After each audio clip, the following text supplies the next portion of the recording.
Is it the duty of the ED and Amit Shah, the nasty home minister, the naughty home minister who cannot protect the country? দেশটা কি এখন ভোটের আগে যুদ্ধক্ষেত্র?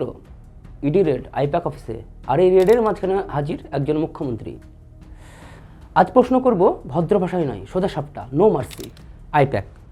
I-PAC সাধারণত কাজ করেছে কংগ্রেস, আম আদমি পার্টি, ওয়াইএসআরসিপি, তৃণমূল কংগ্রেস। এই লিস্টে কিন্তু বিজেপির নাম নেই। তাহলে বিজেপির হয়ে কারা কাজ করে, বিজেপির হয়ে কারা কাজ করে ওই বিষয়ে পরে আসছি। তাহলে আইপ্যাক আসলে কি?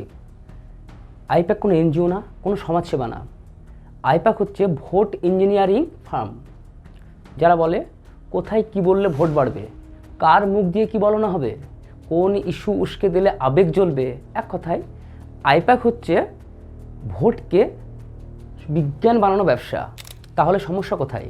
সমস্যা এখানে, আইপ্যাকের কাছে থাকে মানুষের মনস্তত্ত্ব, ভোটের ডেটা, নির্বাচন জেতার ব্লুপ্রিন্ট। এগুলো কি সাধারণ কাগজ? না, এগুলো ভোট জেতার অস্ত্র। ইডি বলছে টাকা কোথা থেকে এলো, কোনো মানি লন্ডারিং আছে কি না। কিন্তু ইডি কি টাকার খোঁজে না ডেটার খোঁজে? কারণ ভোটের আগে টাকা নয়, ডেটাই সবচেয়ে বড় শক্তি। এখানে সবচেয়ে ভয়ঙ্কর প্রশ্ন, একজন মুখ্যমন্ত্রী রেড চলাকালীন কেন অফিসে ঢুকলেন? আইনের প্রতি সম্মান না কোনো ভয়? মমতা ব্যানার্জি বলেছেন আমাদের স্ট্র্যাটেজি চুরি হচ্ছে। মানে কি দাঁড়ালো? স্ট্র্যাটেজি ছিল, রেডে ধরা পড়তে পারে, তাই মুখ্যমন্ত্রী নিজেই হাজির।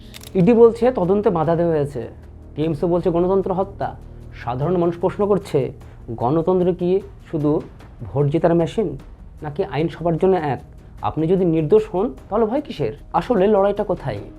লড়াইটা ইডি বনাম টিএমসি না, লড়াইটা হচ্ছে কেন্দ্র বনাম রাজ্য, লড়াইটা হচ্ছে ইডি বনাম ভোট ইঞ্জিনিয়ারিং, লড়াইটা হচ্ছে ক্ষমতা বনাম নিয়ন্ত্রণ, আর মাঝখানে সাধারণ মানুষ যার ভোট নিয়ে খেলাটা চলছে।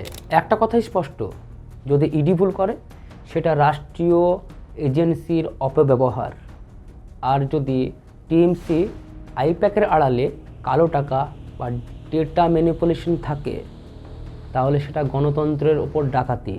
ভোট যুদ্ধ নয়, ভোট জনগণের অধিকার। আর আপনি ঠিক করুন, এটা তদন্ত নাকি টার্গেটেড আক্রমণ। এবার আসি বিজেপির বিষয়ে।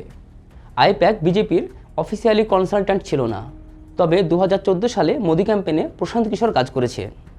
তবে অফিসিয়ালি কোনো বিজেপির সঙ্গে চুক্তি হয়নি। কংগ্রেস, আম আদমি পার্টি, টিএমসি এদের জন্য তো আইপ্যাক আছে, কিন্তু বিজেপির জন্য কি আছে?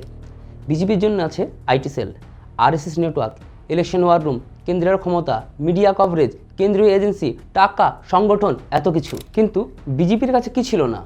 বিজেপির কাছে ছিল না বাংলার মাটি, বাংলার ভাষা, বাংলার সংস্কৃতি, মানুষের বিশ্বাস।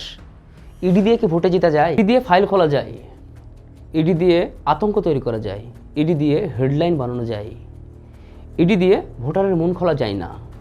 ভোট পড়ে কাজ, স্থানীয় নেতা, পরিচিত মুখ। আর বিজেপি এখানেই বারবার ফেল করেছে। বিজেপির সবচেয়ে বড় ভুল, বিজেপি ভাবলো মমতা মানে টিএমসি, আর টিএমসি মানে দুর্নীতি, ইডি মানেই জয়। কিন্তু মানুষ ভাবলো আমাদের কথা কে বলছে? আমাদের এলাকা বিজেপি কোথায়? বাইরের নেতা, বাইরের ভাষা, বাইরের এজেন্ডা বাংলায় কাজ করে না। শুধুমাত্র দিল্লি থেকে রাজনীতি হয় না। আইপ্যাক কী করে? Data plus local issue, booth level কাজ, গ্রাউন্ড ফিডব্যাক। বিজেপি কী করলো? দিল্লি নির্ভর, এজেন্সি নির্ভর, মিডিয়া নির্ভর। এই তফাৎটাই ম্যাচ ঘুরিয়েছে। সোজা প্রশ্ন, যদি ইডি দিয়ে রাজনীতি হয় তাহলে ভোট কেন দরকার? যদি তদন্তে জেতা যায় তাহলে নেতা কেন দরকার? মানুষ ভয় পায় কিন্তু বিশ্বাসে ভোট দেয়। ফ্যাক্টটা একদম পরিষ্কার, আইপ্যাক বিজেপি হয়ে কাজ করেনি। ইডি দিয়ে বিজেপি বাংলায় কাজ করাতে পারেনি, কারণ রাজনীতি চলে মানুষের মনে, ফাইলে নয়। এই সত্যটাই বিজেপি আজও মানতে পারেনি। এই ভিডিওটা অভিযোগ নয়, এই ভিডিওটা বিশ্লেষণ। আপনি একমত না হলে কমেন্টে লিখুন।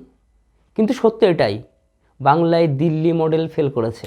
এরকম বিশ্লেষণধর্মী ভিডিও পেতে গেলে চ্যানেলটি সাবস্ক্রাইব করুন, লাইক, কমেন্ট, শেয়ার করতে ভুলবেন না প্লিজ।